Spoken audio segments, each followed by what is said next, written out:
The Great Western Railway celebrated its 150th birthday with a cavalcade of over 40 mainline steam specials throughout the summer and autumn of 1985.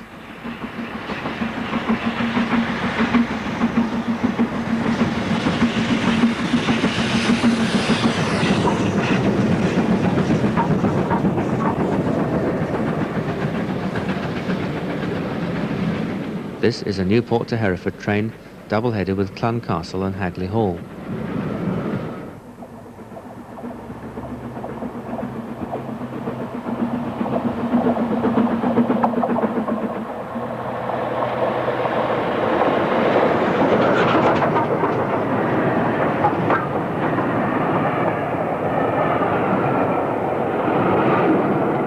Clun Castle is maintained at Tyseley, home of the Birmingham Railway Museum, where it has been kept since it was withdrawn from service in 1966.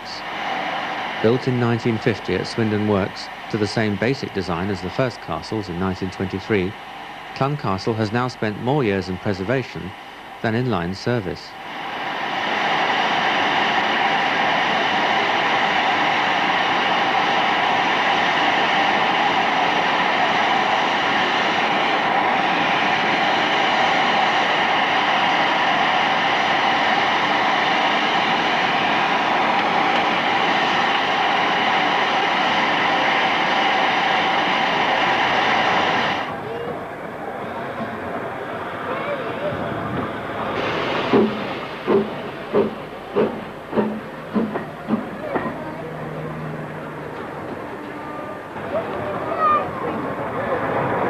At Stratford-on-Avon in June 1985, she was to turn the clock back 30 years, taking the Shakespeare Express over the North Warwickshire line to Birmingham.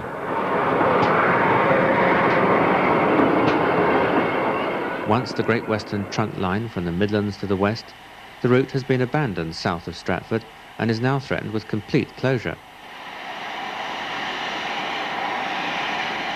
Clun Castle's presence brought back the mainline atmosphere, and a footplate trip to Birmingham at express speeds vividly recalled the excitement of the days of steam.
At the typical Great Western station at Henley and Arden, the train pauses to enable us to admire the chocolate and cream livery of the newly restored Great Western coaches.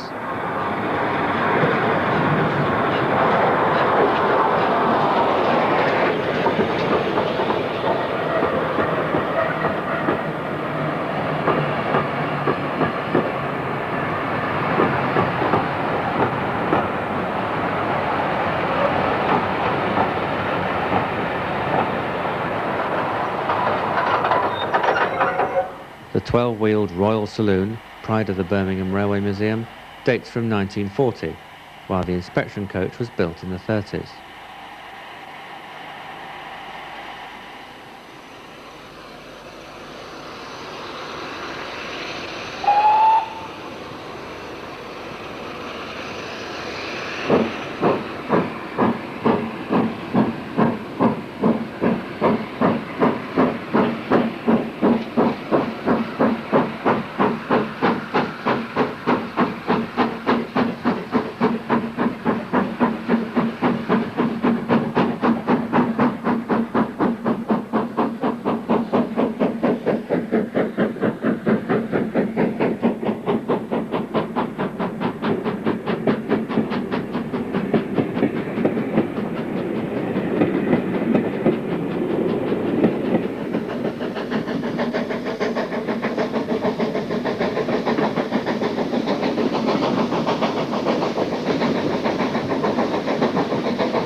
Clun Castle also took part in a successful series of summer tours from Gloucester to Swindon, here seen at Frampton Mansell on the climb to the summit of the line at Sapperton.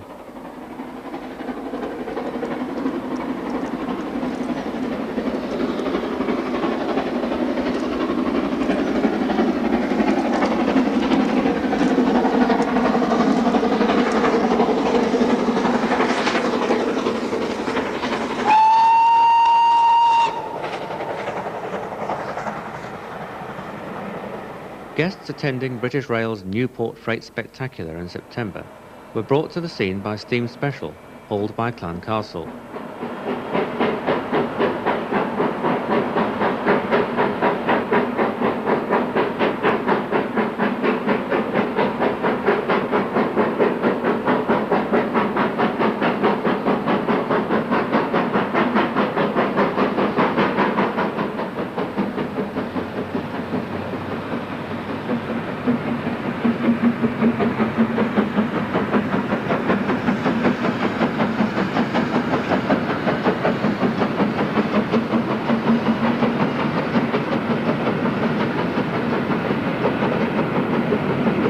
Pullman luxury contrasted sharply with the workaday outline of a steam freight engine.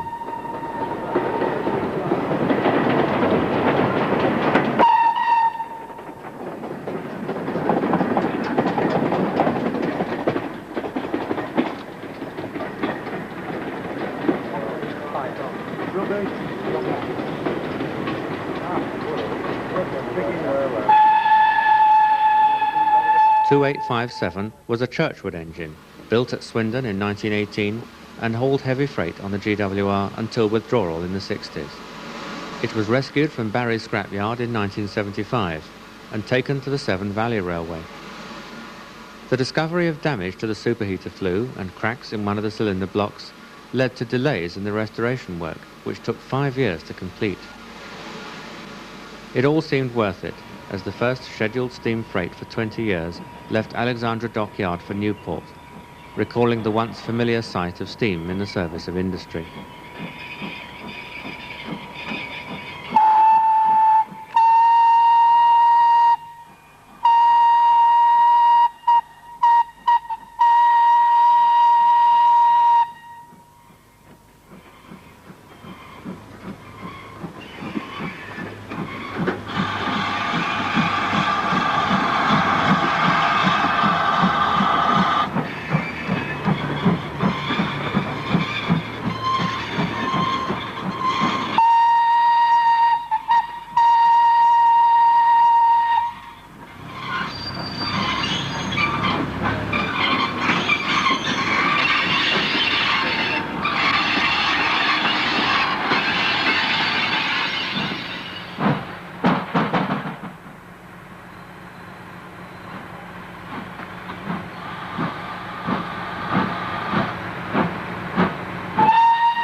After staging a run past at Newport, the 280 bustled across Newport Bridge with its vintage goods train on its way home to the Severn Valley Railway.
Another rare steam working took place earlier in the summer when 262 tank number 7752 returned to Didcot after appearing at Reading Depot Open Day.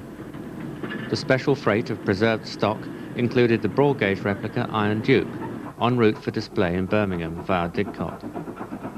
Although covered in tarpaulins and minus its chimney, the unmistakable outline of the Gooch 422 travelling on Brunel's original broad gauge main line was certainly one of the unsung highlights of the Great Western 150th year.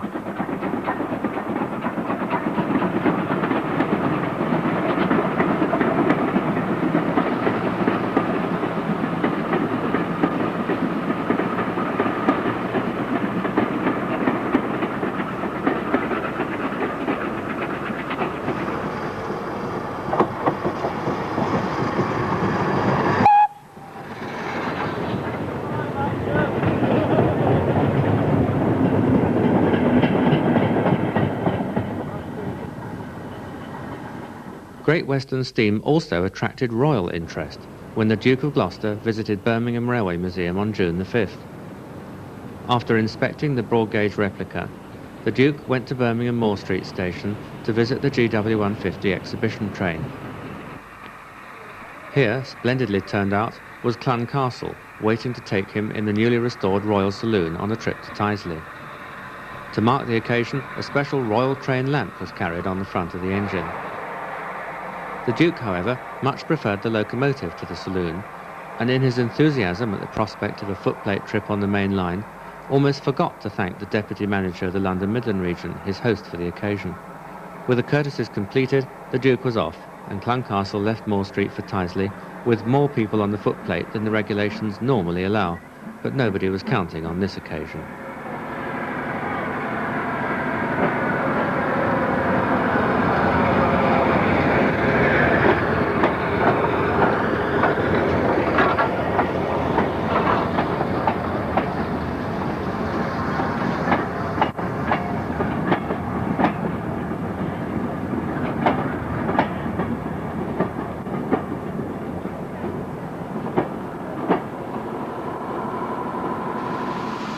Further west now, at Bristol, memories of steam on shed were brought back as number 5051 Dracylin Castle and 4930 Hagley Hall were prepared to work a double-headed special to Plymouth on June the 8th. The hall was supplied by the Severn Valley Railway, while the Castle loco, an original Great Western example built in 1936, was provided by the Great Western Society at Didcot. Bath Road Depot's diesels played host to 3 mainline steam locos, as Clun Castle was also on shed as standby engine.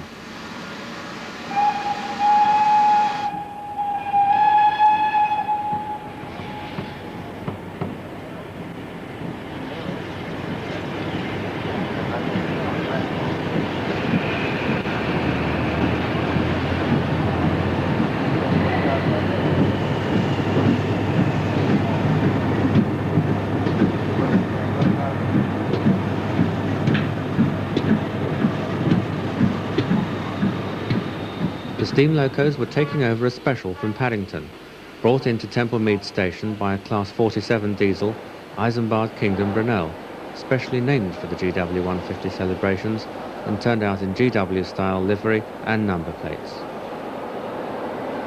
Steam then took over for the 128-mile run to Plymouth.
At Bridgewater, crowds who had turned out for the anniversary celebrations of the Civil War Battle of Sedgemoor seemed just as content to watch a steam train go by.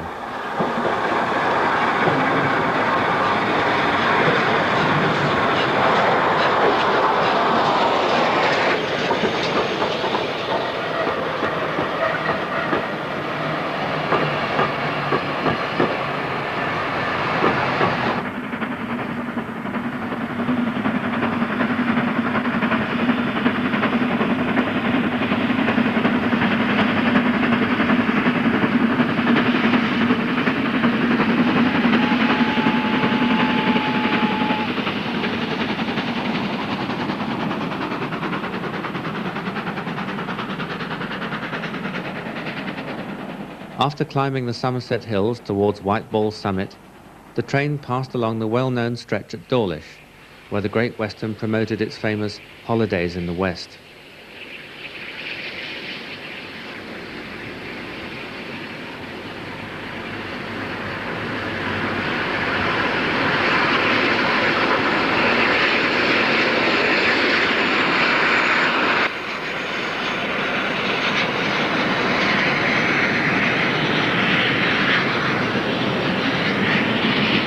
At this point in the trip, the locomotives were steaming badly, owing to a supply of inferior coal at Bristol, and the train stalled shortly after leaving Newton Abbot. So the Devon Hills, which should have resounded to a steam express in full cry, remained silent. It was decided for the rest of the steam programme to operate the Devon trains from the Plymouth end, on the basis that the hardest work would then be at the start of the run with freshly prepared engines. So, for the September the 1st trip, originally advertised to start at Bristol, the two designated locos, Clun Castle and Drussillian Castle, ran light all the way from Bristol to Plymouth to pick up their train. Here the light engines with their Great Western support coach are seen passing Teignmouth Bay.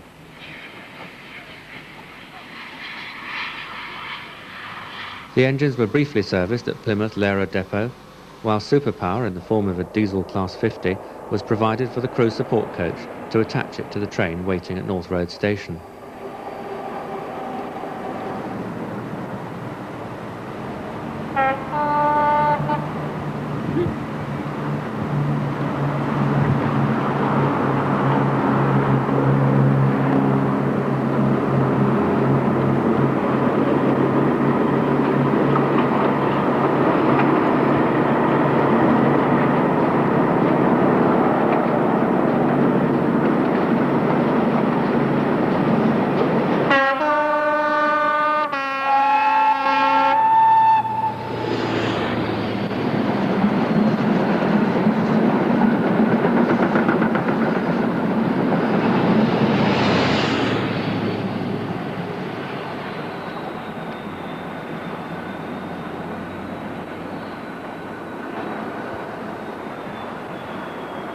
Just after leaving Plympton, the two castles attacked the foot of Sapperton Bank in fine style.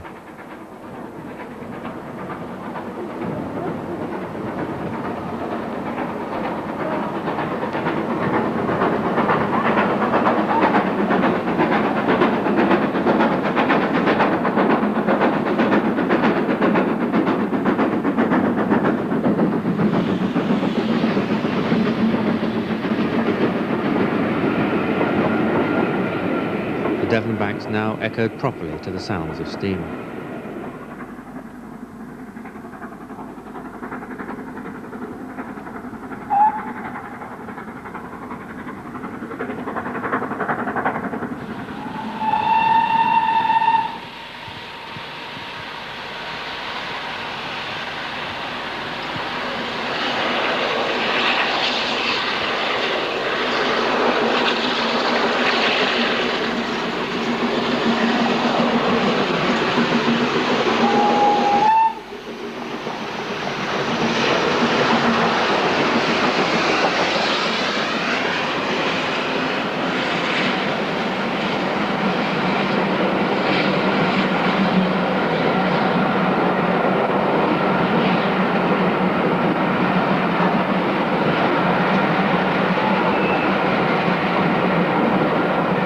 For the general public, the stops en route made popular Sunday viewing. Taunton, one of the last mainline stations with traditional semaphore signalling, made a perfect setting for a steam departure.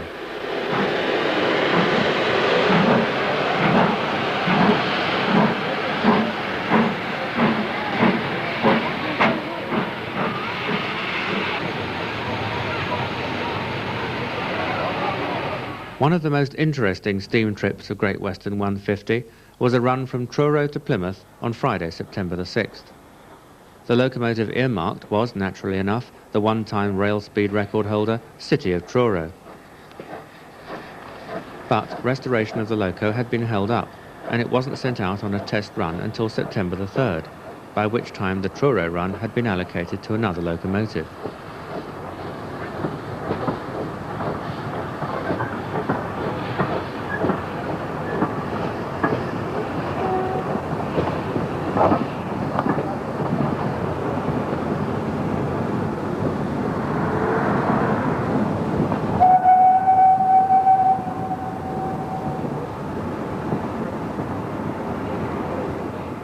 Shrub Hill Station at Worcester, another one with its original semaphore signals still intact, provided some genuine Great Western atmosphere for this historic locomotive.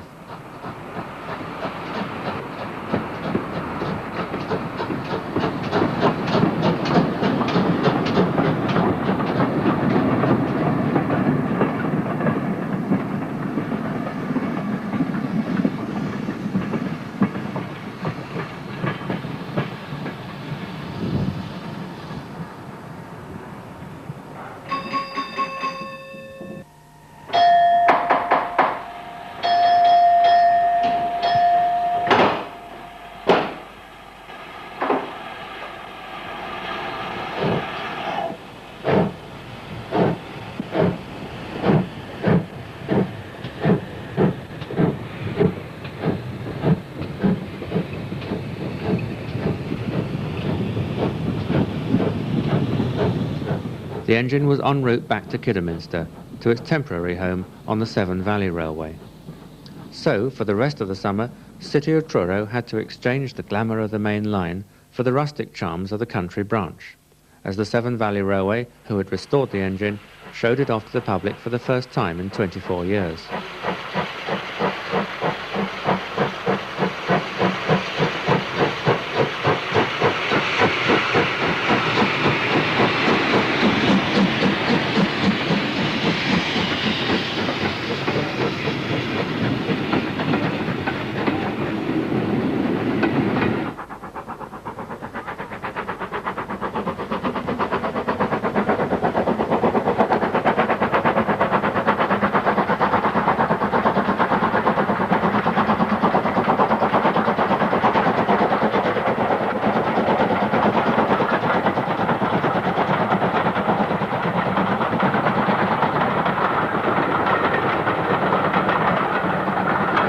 The ever-popular September Enthusiasts Weekend on the Severn Valley Railway also gave Great Western fans another chance to see the 280 freight engine at work.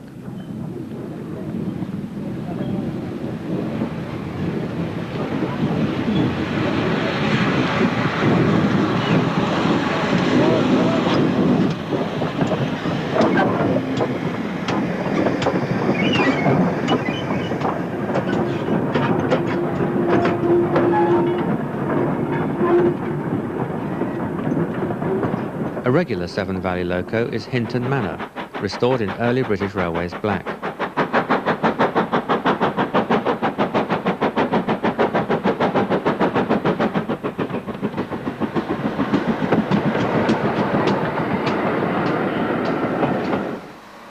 On a special visit from Birmingham, 7029 Clun Castle again.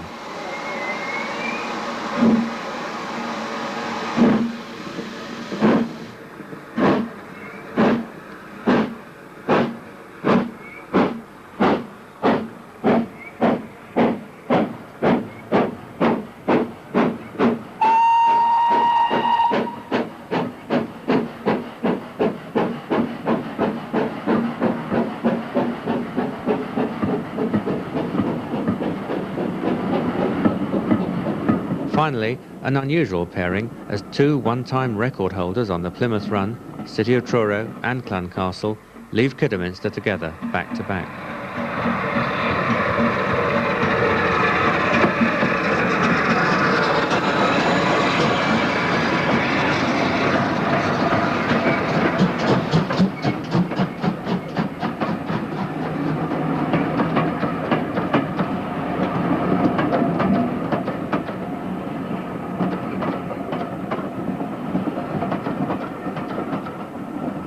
The trip to Cornwall was placed in the capable hands of Clun Castle, which by now had proved to be one of the most reliable performers of the season's steam events. Birmingham Museum's chief engineer, Bernard Rainbow, made the final checks before 7029 set out from Plymouth with the empty stock for the special.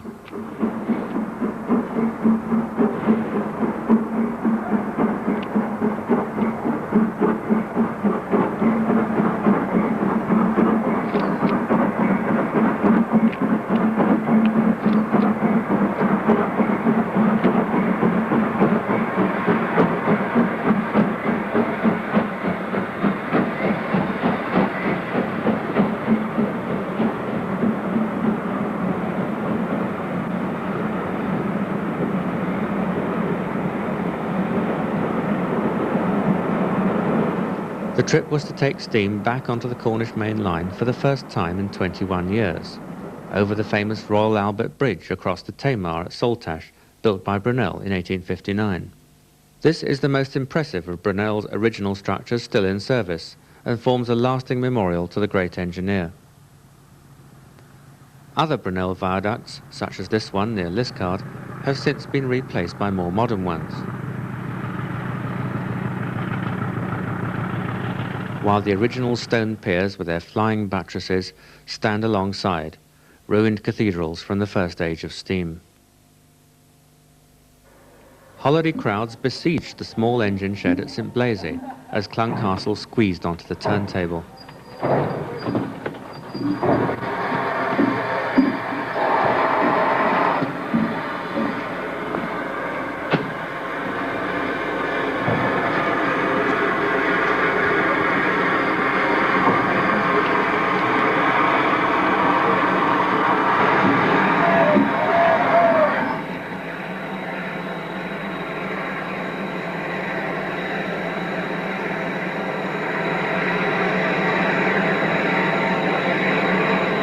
The engine was being serviced here for its trip from Truro to Plymouth, and the little half-roundhouse was quite overwhelmed by its distinguished visitor. Even in steam days, the shed was hardly ever visited by a castle. Tank engines on China clay trains were more the style. A hose in the back of the roundhouse provided a water supply, since the water columns from steam days had long since been removed.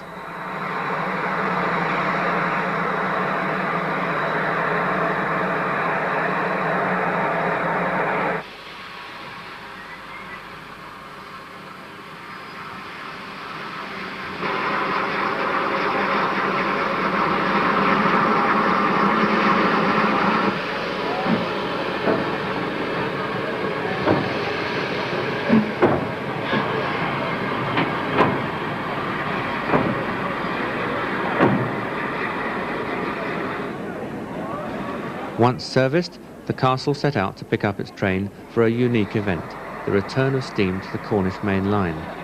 A one-off tour not to be repeated.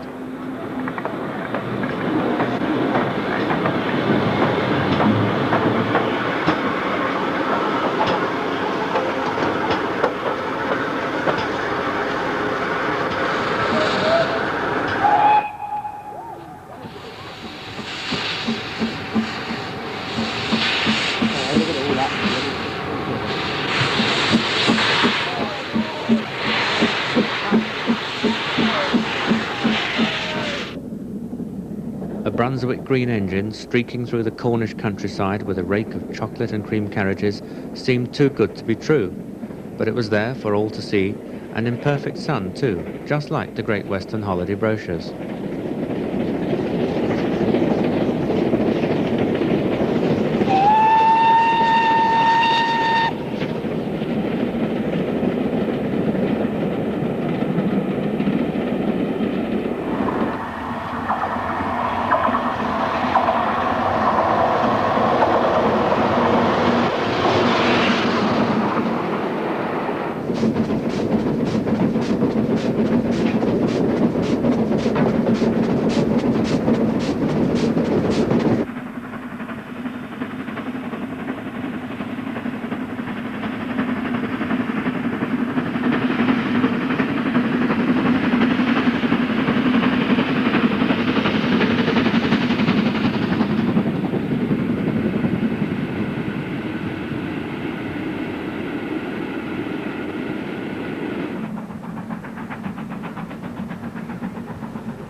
Now, an engine driver's view of a classic railway scene, the approach to the Royal Albert Bridge at Saltash.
Brunel's great structure now carries a severe speed restriction, but nothing can detract from the magnificent views of the Tamar to be had from the train, nor were the people of Plymouth put off from turning out by the score to see steam at Saltash for the first time in over 20 years.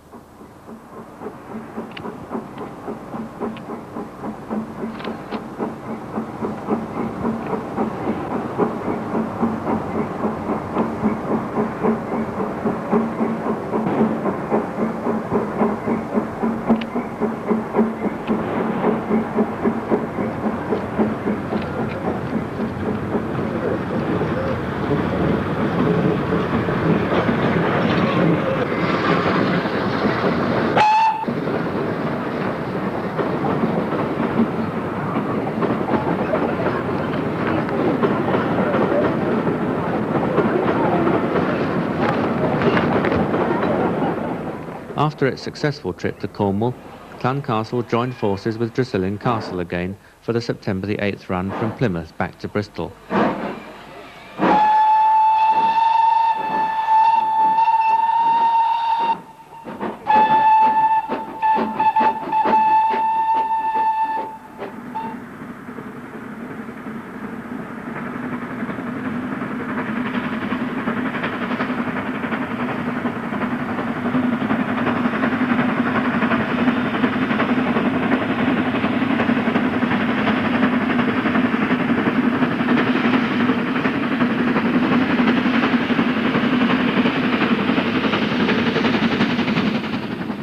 Sapperton Bank was climbed in misty weather, but Dawlish Warren proved a perfect vantage point for one of the last trips with steam in the west.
For many enthusiasts, the most exciting event of GW 150 was kept to the very last, the return to the main line of City of Truro. The restoration of this veteran was carried out by volunteers of the Severn Valley Railway free of all labour charges, involving the renewal of 700 firebox stays, a full retube of the boiler and much other heavy work. Just painting the engine took 3 weeks. Witnessed a meticulous attention to detail in the elegant panel style of the tender with its Edwardian period scroll crest.